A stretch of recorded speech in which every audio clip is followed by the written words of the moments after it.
Tyrone Keys helps others receive the same opportunity he was given. An SEC 75th Anniversary Story of Character.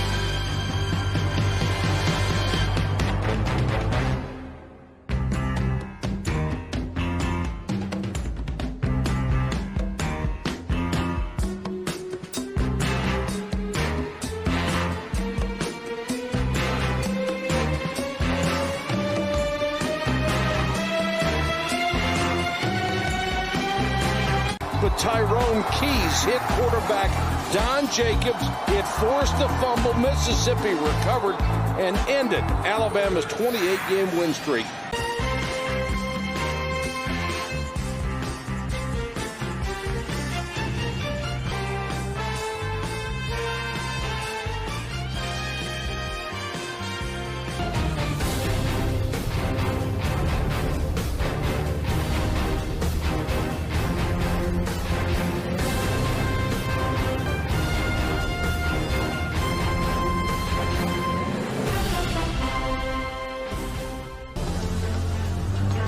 I can still see it in slow motion when Wilbur Marshall picks up the ball.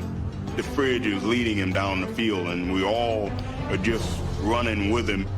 Fridge ain't losing no ground now. He's right with him. You can't write a script for this, just the way it all ended. Not to get theatrical, but I mean, how better can you write a script here for crying out loud? And the snow starts coming down, and the fans went absolutely crazy.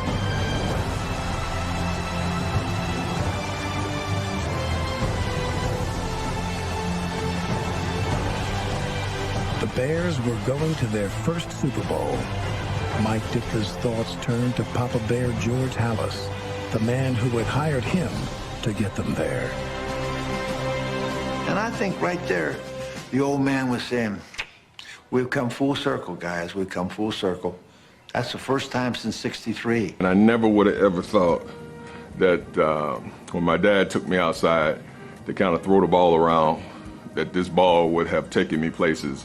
But I want to tell young students, the ball without education and without the proper mentoring is a disaster. Tyrone Keys was born in Jackson, Mississippi. He attended Dawson Elementary School, where his young life was impacted forever by his 6th grade teacher, who taught him to dream big and believe in himself. Holloway High School is where he met his coach Odell Jenkins, who became his mentor. In 1981, Tyrone graduated from Mississippi State. In 1985, Tyrone Keys won his first Super Bowl championship with the Bears. Later that year, Tyrone and his teammates produced the iconic Super Bowl Shuffle, featuring Mr. Keys as the keyboardist. We are the Bears, shuffling through, shuffling on down, doing it for you. We're so bad, we know we're good, blowing your mind like we knew we would. But the other thing that a lot of people don't realize is that the Super Bowl Shuffle was, if you listen to Walter Payton's lyrics, we're not doing it because we're greedy. We're doing it to feed the needy. And we're not doing this because we're greedy. The Bears are doing it to feed the needy. And that was to raise a lot of money for the families in Chicago to feed them and clothe them during the winter months. Our first award this evening is usually presented by Ted Rubenstein, the brother of our late executive director, Michael Rubenstein. Regretfully, Ted is unable to be here this evening, but the award is named in Michael's honor and is given to someone who has made a lasting impact on local, state, or a national level. Tyrone Keys, a member of the Hall of Fame class of 2009, is this year's winner. 25 years ago, this 7-year NFL veteran established the All Sport Community Service Incorporated. Since that time, ASCS has raised millions of dollars to aid those looking for mentors in both the Tampa Bay and the Mississippi areas.